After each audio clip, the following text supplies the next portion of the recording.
여러분, 지난 3월 2일 황교안 국무총리가 참석한 가운데 국가조찬 기도회가 열렸습니다. 그런데 올해의 국가조찬 기도회는 여느 해와는 사뭇 달랐습니다. 현직 대통령이 탄핵을 받고 있는 터라 용비어천가성 설교가 아니라 사방으로 우겨쌈을 당하여도 사람이 아닌 하나님을 바라보아야 한다는 말씀이 그곳에 울려 퍼졌습니다. 특별히 이 말씀을 우리 교회를 개척한 거룩한 빛 광성교회의 정선진 목사가 선포했는데요. 저 또한 시편 3편 말씀이야말로 오늘날 우리 모두에게 꼭 필요한 말씀이라 여겨져서 오늘 시간 이 말씀을 조금 다른 각도에서 전하고자 합니다. 그런데 여러분, 혹여 제 카카오 스토리 한번 들어와 보셨나요? 안 들어와 보셨겠죠? 제 카카오 스토리를 딱 들어와 보시면 이런 글귀가 쓰여져 있습니다. 천만인이 나를 애워싸 진친다 하여도. 바로 오늘 시편 3편 6절 말씀이지요. 시편 3편 6절 말씀, 제가 너무나도 좋아하는 말씀입니다. 천만인이 나를 애워싸 진친다 하여도 나는 두려워하지 아니하리이다. 사랑하는 성도 여러분, 우리가 겪는 고통 중에 가장 큰 고통은 과연 무엇일까요? 여러 가지가 있겠지요. 그런데 평생 동안 감추고 싶은 죄가 만천하에 적나라하게 드러나서 그로 인해서 죄값을 치루어야만 한다, 이런 생각이 느껴질 때가 아닐까 싶습니다. 여러분, 오늘 시편 3편에서 다윗이 겪는 고통이 바로 이런 고통이었습니다. 다윗은 사는 동안에 어려운 일을 참도 많이 겪었습니다. 시편 3편은 그 중에서도 가장 고통스러운 일을 겪었을 때 드렸던 기도입니다. 어떤 내용입니까? 사랑하는 아들 압살롬이 반란함으로 인해서 피난 가면서 쓴 기도시이기 때문입니다. 원수가 아니라 사랑하는 아들이 자기를 죽이고 왕이 되겠다고 반역을 일으킨 겁니다. 그렇게 된 가장 큰 이유는 무엇일까요? 여러 가지 이유가 있겠지만 다윗이 충신 우리아의 아내 밧세바를 범한 죄가 가장 컸습니다. 다윗은 참으로 엄청난 많은 사람들이 자신을 잡아먹을 듯이 공격해옴을 느끼고 있습니다. 시편 3편 1절은 이렇게 시작됩니다. 여호와여, 나의 대적이 어찌 그리 많은지요. 일어나 나를 치는 자가 많으니이다. 그들은 다 다윗의 신하들이었고 다윗에게 충성을 다하던 자들이었습니다. 그런데 이제는 나를 대적하는 자가 됐다는 겁니다. 나를 치는 자가 됐다는 겁니다. 다윗은 그들이 압살롬처럼 아직 어리고 경솔한 자를 두목으로 선택해서 자신에게 적대적이고 모욕적인 태도를 보이는 것 도무지 이해할 수가 없었습니다. 그러나 놀랍게도 자기를 대적하는 그들의 수는 눈덩이처럼 불어나고 있는 겁니다. 어떻게 이럴 수 있단 말입니까? 이스라엘 백성들은 이렇게 철두철미하게 당하고 있는 다윗을 보고서 이젠 하나님께서 다윗을 버리셨구나, 이런 생각을 갖게 됩니다. 2절 말씀이 그런 내용입니다. 많은 사람이 나를 대적하여 말하기를 그는 하나님께 구원을 받지 못한다 하나이다. 다윗도 이젠 끝났다는 겁니다. 다윗, 하나님께서 구원하지 않으신다는 겁니다. 하나님께 구원받지 못한 자 다윗. 그래서 사람들 마음이 급속도로 압살롬에게 기울어지게 된 것이지요. 여러분, 살다 보면 우리도 억울한 일을 겪을 때가 있습니다. 하지도 않은 말을 했다고 말하기도 하고요. 하지도 않은 일을 했다고 수군대기도 합니다. 그 순간 죽을 것 같이 괴롭고 억울하기도 합니다. 그래도 여러분, 억울한 일은 괜찮습니다. 잘못한 것이 없잖아요. 결국엔 다 드러나게 되어 있습니다. 거짓말한 사람이 수치를 당하게 될 것입니다. 설사 그렇게 안 된다 할지라도 최소한 하나님이 아시면 된 것 아니겠습니까? 하나님이 아시지요. 근데 정말로 괴로운 것은 실제로 자신이 진짜 잘못을 저질렀을 때입니다. 그때는 할 말도 없고 희망도 없습니다. 그런데 우리는 오늘 본문에서 다윗의 놀라운 고백을 보게 됩니다. 사람들의 절망적인 수군거림을 들으면서도 다윗은 이렇게 고백하고 있는 겁니다. 3절 말씀, 여호와여 주는 나의 방패시요 나의 영광이시요 나의 머리를 드시는 자이시니이다. 이 고백이 우리를 깜짝 놀라게 합니다. 다윗은 계속해서 이렇게 고백합니다. 4절, 내가 나의 목소리로 여호와께 부르짖으니 그의 성산에서 응답하시는도다. 7절, 8절에 가면 이러한 다윗이 뻔뻔해 보이기까지 합니다. 7절과 8절 말씀입니다. 여호와여 일어나소서, 나의 하나님이여 나를 구원하소서. 주께서 나의 모든 원수의 뺨을 치시며 악인의 일을 꺾으셨나이다. 구원은 여호와께 있사오니 주의 복을 주의 백성에게 내리소서. 다윗은 마치 자기 죄를 전혀 모르는 사람처럼 당당하게 말하고 있습니다. 저 같으면 결코 이런 고백을 하지는 못했을 겁니다. 여러분, 다윗의 이런 태도를 믿음이 좋다고 해야 합니까?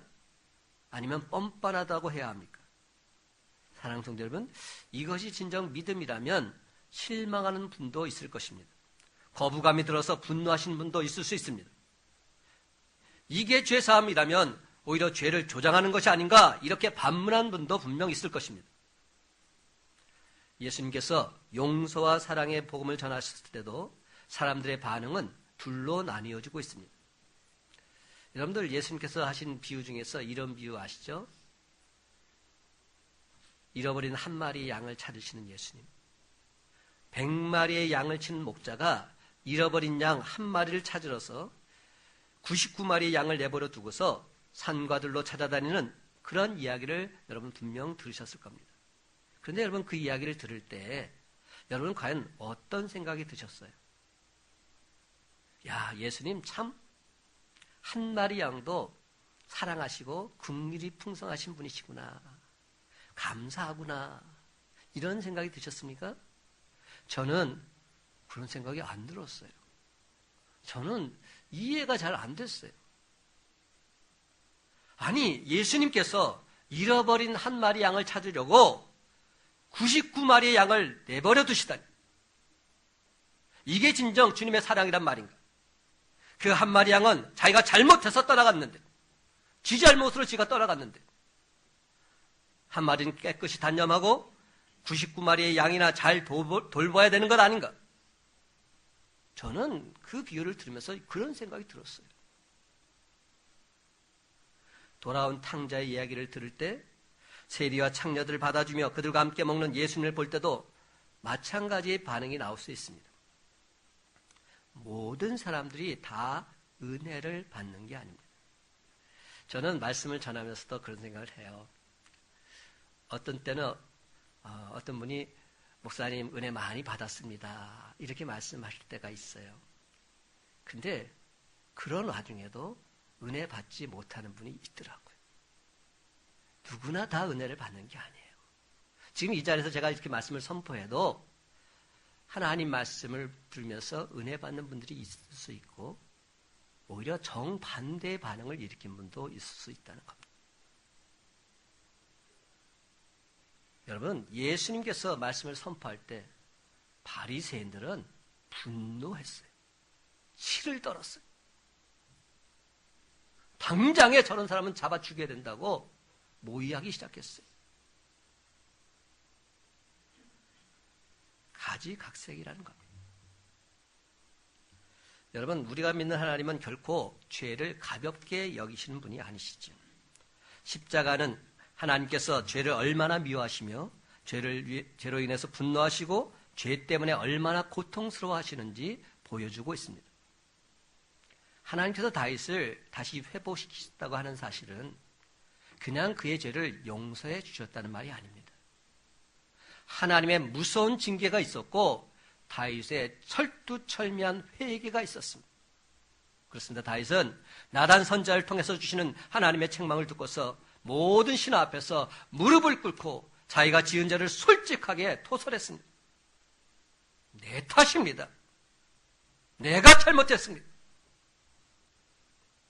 그런데 여러분, 이 얼마나 왕으로서 수치스러웠겠습니까?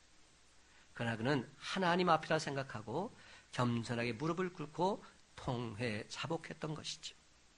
시편 51편은 바로 다윗의 영원한 공개 자백서입니다. 시편 51편 7절 이하의 말씀입니다. 7절, 우슬초로 나를 정결하게 하소서. 내가 정하리이다. 나의 죄를 씻어주소서. 내가 눈보다 희리이다. 9절, 주의 얼굴을 내 죄에서 돌이키시고 내 모든 죄악을 지워 주옵소서. 10절, 하나님이여 내 속에 정한 마음을 창조하시고 내 안에 정직한 영을 새롭게 하옵소서. 11절, 나를 주 앞에서 쫓아내지 마시며 주의 성령을 내게서 거두지 마옵소서. 14절, 이렇게 말합니다. 하나님이여, 나의 구원의 하나님이여, 피 흘린 죄에서 나를 건져 주옵소서. 사랑하는 성도 여러분, 놀랍게도 다윗은 반역하는 압살롬을 향해서 분노하거나 저주하지 않았습니다. 이는 아버지의 정 때문이 아니었습니다. 그는 이 모든 것이 자신의 죄 때문을 쿨하게 인정하고 있습니다. 피난길에 시므이라는 노인이 모욕하고 저주를 퍼부을 때 그를 죽이겠다는 신하를 만류하면서 다윗은 이렇게 말하지요. 사무엘하 16장 10절에서 12절 말씀입니다. 그가 저주하는 것은 여호와께서 그에게 다윗을 저주하라 하심이니 내가 어찌 그리하였느냐 할 자가 누구겠느냐. 여호와께서 그에게 명령하신 것이니 그가 저주하게 버려두라. 혹시 여호와께서 나의 원통함을 감찰하시리니 오늘 그 저주 때문에 여호와께서 선으로 내게 갚아주시리라. 또한 피난길에 제사장이 법궤를 가지고 따라오니까 그는 압살롬이 점령한 궁으로 그 법궤를 돌려보내고 있습니다. 다윗의 생각은 이겁니다. 법궤가 있어야 하나님이 함께 하신다, 이런 생각이 그에게는 없었어요. 그것은 율법적인 신앙입니다. 내가 하나님을 온전히 믿고 신뢰하면 그 어느 곳에서도 하나님은 나와 함께 하신다, 그런 확신이 있었습니다. 그러므로 법궤가 꼭 있어야 하나님이 함께 하시고 법궤가 없으면 하나님이 함께 하시지 않는다? 이런 생각은 잘못된 생각임을 그는 확신했던 것이죠. 그래서 과감하게 그 법궤를 돌려보내고 있습니다. 다윗은 자신이 하나님께서 택하신 왕임을 과시하려고 여호와의 법궤를 끌고 다니는 어리석음을 범하지 않았던 겁니다. 다시 말씀드립니다. 하나님께서 왜 살인죄, 간음죄를 지었던 다윗을 용서하시고 그를 다시금 세워주셨을까요? 그것은 먼저 다윗이 철두철미하게 회개했기 때문입니다. 그런데 더 정확한 이유는 다윗의 확실한 믿음 때문이었습니다. 다윗은 하나님을 온전히 믿었습니다. 사랑하는 성도 여러분, 오늘 이 시간 분명히 깨달아 하시기 바랍니다. 회개는 회개이고 믿음은 믿음인 겁니다. 회개가 아무리 철두철미해도 믿음이 없다면 하나님께서 결단코 우리를 회복시키지 못하십니다. 여러분, 예수님의 제자 두 사람 우리가 알지 않습니까? 베드로, 가룟 유다. 둘 다 자신의 죄를 뉘우치고 회개했어요. 그런데 베드로는 주님의 수제가 되었지만 가룟 유다는 목매달아 자살하고 말았지요. 왜 그랬을까요? 주님을 온전히 믿었느냐 믿지 않았느냐, 바로 여기에 달려있는 겁니다. 우리가 주님을 온전히 믿지 못한다면 주님께서도 우리를 회복시키지 못하십니다. 그렇습니다. 여러분, 우리가 죄에서 벗어나 진정 복된 자의 길을 가려면 분명한 회개도 있어야 되지만 동시에 십자가 복음에 대한 확실한 믿음이 있어야 할 줄로 믿습니다. 사랑하는 성도 여러분, 아들 압살롬이 반기를 든 이 엄청난 사건 속에서도 다윗은 전혀 두려워하지 않았습니다. 그의 마음속에는 변함없는 믿음이 있었기 때문에 하나님이 나와 함께 하심을 나는 믿음. 하나님께서 그 어떤 상황 속에서도 자기를 지켜주시고 구원해 주시는 확신을 갖고 있었습니다. 이 믿음이 그는 변치 않았습니다. 그러면 오늘 시간 우리도 다윗처럼 저와 여러분의 신앙을 이렇게 고백했으면 좋겠습니다. 한번 따라해 볼까요? 천만인이 에워싼다 할지라도 나는 두렵지 않습니다. 왠지 아십니까? 하나님이 나와 함께 하시기 때문에. 아멘입니다. 천만이 에워싼다 할지라도 나는 결코 두렵지 않습니다. 하나님이 나와 함께 하시기 때문입니다. 그렇다면 여러분, 다윗은 도대체 무엇 때문에 이처럼 강하게 선포할 수 있었을까요? 첫째로 하나님이 기도를 응답해 주심을 믿었기 때문이죠. 하나님이 내 기도를 들어 응답해 주신다 확신을 가졌기 때문입니다. 다 같이 한번 따라 하십시다. 하나님이 내 기도를 응답하십니다. 3절과 4절 말씀 한 목소리로 읽기 원합니다. 시작. 여호와여, 주는 나의 방패시요 나의 영광이시요 나의 머리를 드시는 자이시니이다. 내가 나의 목소리로 여호와께 부르짖으니 그의 성산에서 응답하시는도다. 아멘. 여러분, 우리가 살아가면서 느끼는 감정들 가운데 두려움의 감정, 이것 무시할 수 없습니다. 다윗은 자신을 왕으로 세우신 분도 하나님이요 자신에게 영광을 주신 분도 하나님이라는 사실을 분명히 알고 있었습니다. 지금 비록 아들의 반란으로 인해서 고개를 떨구면서도 하나님께서 반드시 자신의 머리를 다시금 들어주실 줄 확신했던 것이죠. 대적이 아무리 많다 해도 하나님께서 자신의 방패가 되어주셔서 막아주시고 물리쳐 주실 것을 믿고 확신했습니다. 그래서 그는 지금 바로 그 하나님께 간절히 부르짖고 있는 겁니다. 그렇습니다, 여러분. 우리가 믿는 하나님은 위기 가운데 드리는 저와 여러분의 기도 반드시 들어 응답해 주시는 하나님이신 줄 믿으시기 바랍니다. 다윗은 아들 압살롬의 군대에 쫓겨서 한밤중에 왕궁을 빠져나왔지요. 얼마나 상황이 다급했던지 신발도 신지 못하고 맨발로 도망쳐 나왔습니다. 다윗의 군대는 압살롬의 군대에 비해서 모든 면에서 열세였습니다. 게다가 다윗에게 있어서 마치 제갈 군명과도 같았던 전략가 아히도벨, 그만 압살롬 편이 되고 말았습니다. 이에 다윗은 하나님께 엎드려 간절히 기도할 수밖에 없었습니다. 하나님 어찌하오리까? 하나님 어찌하오리까? 그는 하나님께 부르짖고 또 부르짖고 있습니다. 하나님, 많은 사람들이 나를 대적하며 말하기를 다윗은 하나님께 구원받지 못한다고 말합니다. 하나님께서 나를 버리셨다고 말합니다. 다윗은 이제 다 끝났다고 말합니다. 그러나 저는 믿습니다. 하나님은 나의 머리를 드는 분이시고 나의 방패가 되어주심을 나는 믿습니다. 내가 내 목소리를 부르짖사오니 주여 주님의 성산에서 내게 응답해 주시옵소서. 이것이 바로 시편 3편 2절에서 4절 말씀입니다. 그러자 긍휼이 풍성하신 하나님께서 다윗의 기도를 들어 응답해 주고 계십니다. 다윗에게는 후세라고 하는 충성된 신하가 있었는데 압살롬에게 위장투항을 하게 합니다. 이제는 압살롬의 부하가 된 배신자 아히도벨은 압살롬에게 말합니다. 시간을 지체해서는 안 된다고. 다윗을 지금 추격하면 당장 죽일 수 있으니까 내게 군사 12,000명만 허락해달라고. 그것이 사무엘하 17장 1절에서 4절에 나온 내용입니다. 반면에 후세는 압살롬에게 전국에 군사를 모집해서 대군을 이끌고 다윗을 추격해 죽일 수 있다고 말합니다. 이럴 때일수록 신중해야 된다고. 이렇게 말한 이유는 다윗으로 하여금 시간을 벌게 해주기 위해서였어요.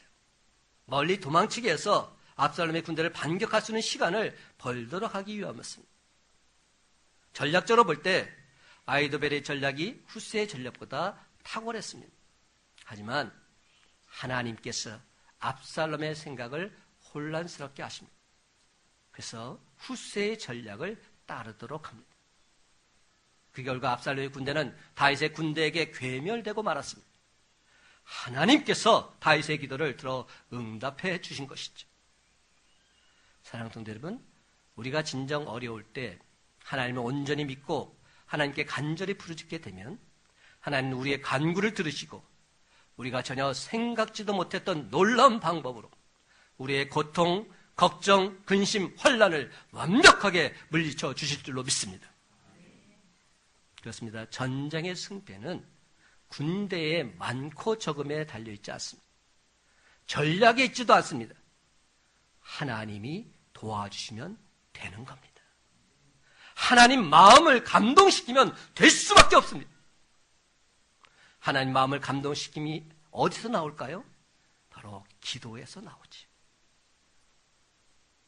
기도밖에 없습니다. 그래서 우리는 하나님께 간절히 기도드려야 하는 것입니다. 힘들고 어려울수록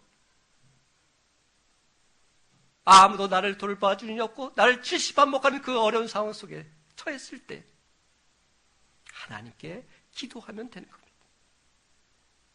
그러면 사랑하는 성도 여러분, 천만인이 에워싸 진친다 해도 전혀 두려워하지 마시고 하나님께 간절히 기도드림으로 하나님 아버지의 마음을 감동시켜드리는 저와 여러분의 삶이 다 되시기를 예수님의 이름으로 간절히 축원합니다. 두 번째로, 구원은 하나님께 있음을 그는 온전히 믿었습니다. 그러기에 그는 승리할 수 있었지요. 한번 따라 합시다. 나의 구원은 하나님께 있습니다. 7절과 8절 말씀 함께 있습니다. 시작. 여호와여 일어나소서, 나의 하나님이여 나를 구원하소서. 주께서 나의 모든 원수의 뺨을 치시며 악인의 이를 꺾으셨나이다. 구원은 여호와께 있사오니 주의 복을 주의 백성에게 내리소서. 아멘. 구원은 여호와께 있사오니 주의 복을 주의 백성에게 내리소서. 여러분, 다윗은 생사화복을 주관하시는 분이 바로 하나님이심을 분명히 믿었습니다. 그러하기에 천만인이 에워싸 진친다 해도 나의 구원은 하나님께 달려 있습니다. 선포하고 있는 것이죠. 그렇습니다. 다윗이 엄청난 대적에 둘러싸인 상황에서 바라본 것은 반역한 압살롬이나 배신한 부하들이 아니었습니다. 자신의 처지도 아니었습니다. 그는 오직 하나님만 바라보고 있습니다. 여러분, 혹시 지금 이 순간 생활의 문제, 질병의 문제, 인간관계의 배신 등으로 고통을 겪고 있지는 않으십니까? 그러면 그럴수록 더더욱 다윗의 모습을 주목하시기 바랍니다. 가장 고통스러운 순간에 다윗은 하나님만을 바라보고 있습니다. 사랑하는 성도 여러분, 하나님이 여러분의 방패가 되어주십니다. 하나님이 여러분의 기도를 들어주십니다. 여러분의 구원은 오직 하나님께 달려 있습니다. 그렇습니다, 여러분. 사방이 다 막혀 있어도 하늘은 열려 있습니다. 그러므로 우리는 눈을 들어 그 하나님을 바라보면 되는 겁니다. 그렇습니다. 하나님께 대한 철저한 회개와 하나님 사랑에 대한 확실한 믿음만 가지면 다 되는 것입니다. 그러면 길이 열립니다. 그러면 승리합니다. 하나님께서 우리를 가장 좋은 길로 반드시 인도해 주실 것이기 때문입니다. 여러분, 우리는 시편 3편의 결론 이미 다 알고 있습니다. 결국 모든 것이 다 다윗의 믿음대로 회복되었지요. 하나님께서는 다윗의 머리를 들어주셨고 다윗의 영광을 온전히 다시금 세워주셨습니다. 우리 구원자 예수님은 다윗의 후손이라는 칭호를 받으셨습니다. 이는 참으로 대단한 일이 아니겠습니까? 다윗이 이렇게 된 것은 그가 철저히 회개했을 뿐만 아니라 복 주시는 하나님, 나의 주 나의 하나님을 온전히 믿었기 때문입니다. 많은 성도들이 예수님을 믿으면서도 자신에 대한 좌절감, 죄책감, 열등감이 너무나도 깊습니다. 내가 나를 너무나도 잘 알기 때문이지요. 나이가 들어갈수록 이는 더더욱 심해집니다. 그렇지만 여러분, 그러면 하나님께서 도저히 그 삶을 일으키실 수가 없는 겁니다.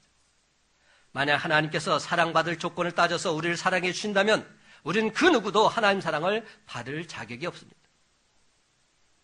하나님께서 우리를 사랑하시는 것은 우리를 무조건 사랑하시기로 작정하셨기 때문입니다. 내가 너를 사랑하노라.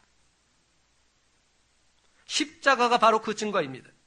우리들이 비록 허물이 많고 더럽고 죄투성이라 할지라도 그래도 하나님께서는 우리를 사랑하십니다. 그러나 여러분, 하나님께서 저와 여러분을 이처럼 사랑하실 것이 분명하다면 우리도 하나님을 사랑하고 이웃을 사랑해야 마땅하지 않겠습니까? 우리가 하나님 사랑을 실천하기 시작하면 비로소 하나님의 역사는 강권적으로 우리의 삶 속에서 나타나게 될 줄로 믿습니다. 사도 바울은 스데반 집사를 죽였던 장본인입니다. 베드로 사도는 예수님을 저주하면서 3번씩이나 부인했던 사람입니다. 그들은 자기 죄를 생각하면 평생 은둔하며 살아야 마땅합니다. 그런데도 그들은 하나님의 사랑, 하나님의 놀라운 계획을 확신하면서 주님의 뜻을 이루며 나아가고 있습니다. 그렇습니다. 우리도 낙심하고 좌절하면 하나님께서는 우리를 위해 아무것도 하실 수 없으십니다. 다윗은 울면서 시편 3편을 지었고 울면서 시편 3편을 노래했고 울면서 시편 3편을 믿음으로 선포했습니다. 그래서 그는 진정 하나님 마음에 합한 자다 칭함을 받을 수 있었던 것입니다. 그러면 사랑하는 성도 여러분, 모든 사람이 저와 여러분을 손가락질해도 다윗처럼 1000만인이 에워싼다 할지라도 나는 두렵지 않습니다. 하나님이 내 편이시는데 나는 두렵지 않습니다. 그들에게 당당히 선포하며 나가는 저와 여러분의 삶이 되시길 간절히 바랍니다. 바로 그 순간 놀라운 하나님의 기적은 반드시 나타나게 될 줄로 믿습니다. 그래서 이는 하나님께서 하셨습니다. 하나님의 전적인 은혜입니다. 온 세상에 기쁨으로 간증하며 살아가는 저와 여러분의 삶이 다 되시기를 예수님의 이름으로 간절히 축원합니다. 우리 한 가지 또 더 살펴보고 싶은 마음이 있습니다. 구약에서 이번엔 신약으로 좀 넘어가 봅시다. 예수 생명이 내 안에 있을 때 우리는 넉넉히 헤쳐나갈 수 있다는 것이죠. 우리 안에 예수 생명이라는 보화가 있다면 우리는 승리할 수밖에 없습니다. 한번 따라 하십시다. 내 안에 예수 생명이 있습니다. 여러분 고린도후서 4장 8절에서 10절 말씀 다 같이 한 몫으로 읽기를 원합니다. 시작.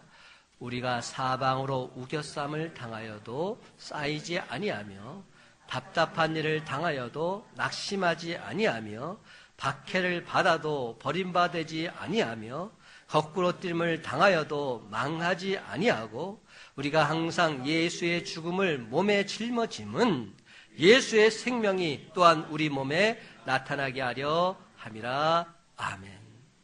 이것은 사도 바울이 고난 중에 핍박 중에 고백한 말입니다. 다윗처럼 사도 바울도 심각한 위기에 직면했지요. 그때 그는 이렇게 선포하고 있습니다. 내 안에는 예수 생명이 있다고. 그렇습니다, 여러분. 예수 믿는 우리 안에는 예수 생명이 있습니다. 우리가 하나님께 더욱 귀중한 존재로 여김받는 것은 예수 그리스도의 생명이 우리 안에 있기 때문입니다. 그렇습니다, 여러분. 세상이 아무리 우리를 둘러싸고 넘어뜨리려 한다 할지라도 우리는 답답하지 않고 망하지 않습니다. 심지어 세상 사람들에게 천대를 받는다 할지라도 부끄럽지 않고 깨어져도 아깝지 않습니다. 누가 우리를 멸시천대한다 할지라도 결코 낙심하지 않습니다. 왜 그렇습니까?